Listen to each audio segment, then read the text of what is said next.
Secara resmi, hari ini, tim hukum kami akan mengajukan kontra memori atau jawaban atas pengajuan PK tersebut. Kita yakin Demokrat berada pada posisi yang benar.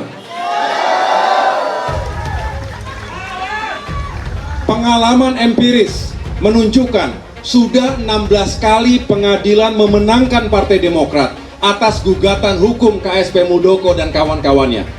Saya ulangi, sudah 16 kali Partai Demokrat menang atas gugatan hukum KSP Muldoko dan kawan-kawan. Artinya skornya 16-0. Dengan demikian, dilihat dari kacamata hukum dan akal sehat. Saya ulangi, dilihat dari kacamata hukum dan akal sehat kita, tidak ada satupun celah atau jalan bagi KSP Muldoko untuk memenangkan PK ini. Ini bingung juga gak saya? Orang ngopi-ngopi kok bisa rame begini. Apalagi ada yang grogi lagi. Apa sih urusannya ini? Saya itu kan ngopi-ngopi aja.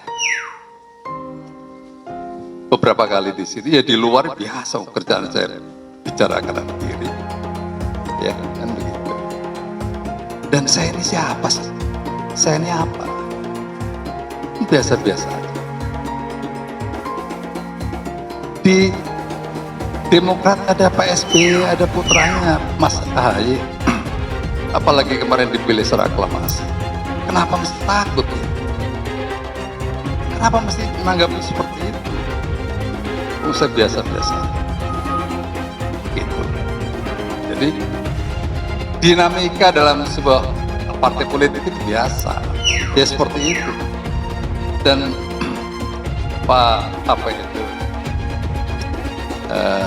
LBP juga pernah cerita sama saya.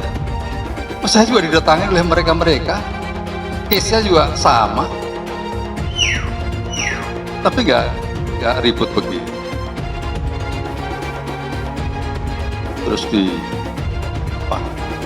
dibilangin jadi presiden lagi, ya enggak aja.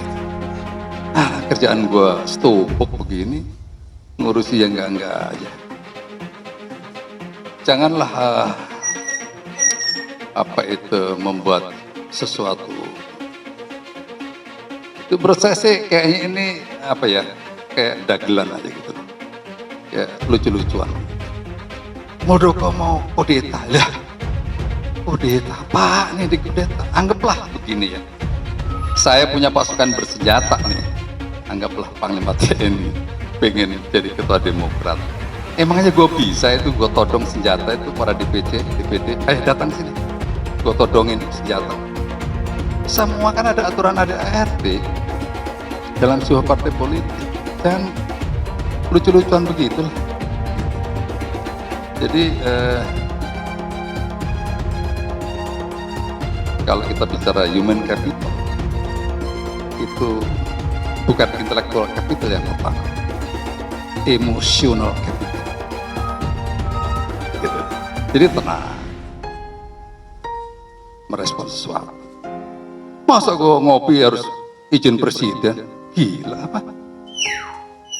Ngopi-ngopi aja kok harus izin presiden tahu. Ya, ini berlebihan.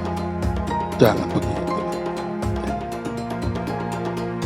Biasalah itu internal partai politik.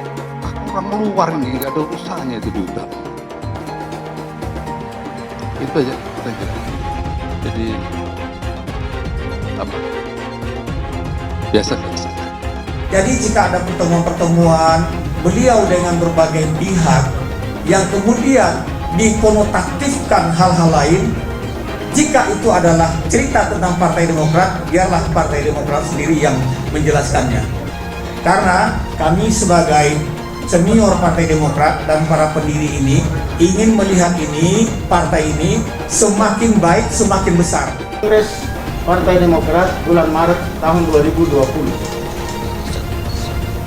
Satu-satu menghasilkan keputusan Kongres yang dipaksakan.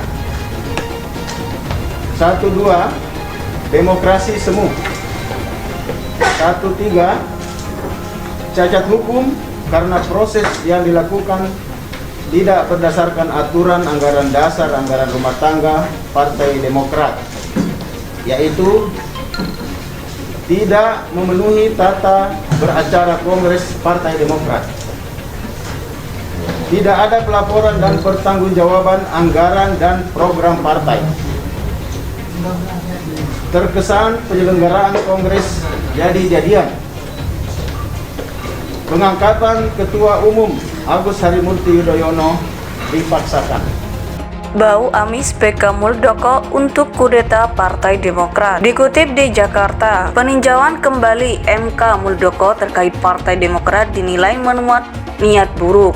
Partai yang tergabung dalam koalisi perubahan untuk persatuan disebut perlu mewaspadai aneka upaya penjegalan. Pengajuan PK salah satu cara mengacak-acak dan memecah belah termasuk koalisi perubahan dengan harapan menang di PK, kata pengamat politik Ujang Komarudin dalam diskusi virtual crosscheck medcom.id bertajuk PK Muldoko dan pencopotan Endar KPK untuk jegal Anies, Minggu 9 April 2023. Ujang mengatakan Nasdem, Demokrat, dan Partai Keadilan Sejahtera mesti mengencangkan ikat pinggang supaya mereka tetap solid meski digempur salah satunya oleh Muldoko. Menurut Ujang, upaya Muldoko juga akal-akalan supaya Anies Baswedan tidak menjadi calon presiden di 2024.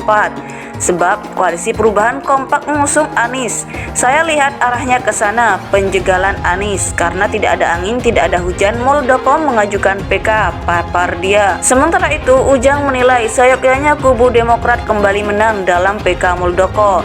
Namun dia mewaspadai upaya campur aduk hukum dengan politik. Itu yang berbahaya dan jadi persoalan karena hukum mestinya paralel dengan demokrasi dan politik. Kalau tidak, demokrasi akan hancur, tutur dia. Ujang tidak ingin infrastruktur hukum dijadikan alat politik untuk menyandera pihak lain, kemudian mengerjai oposisi dan menghancurkan orang-orang yang tidak sepakat dengan kelompoknya. Untuk membangun negeri yang sehat dan demokratis yang bermartabat, hukum harus betul-betul berjuang untuk hukum sendiri, ucap dia. Sebelumnya, Ketua Umum Partai Demokrat Agus Harimurti Yudhoyono mengatakan Muldoko CS masih berambisi merebut partainya. Hal itu terbukti dengan adanya pengajuan PK di Mahkamah Agung (MA).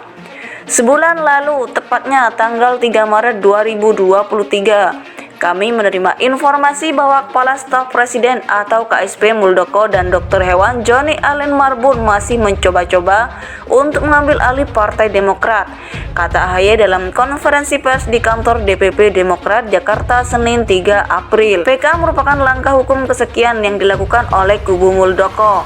Mereka klaim memiliki 4 novum baru.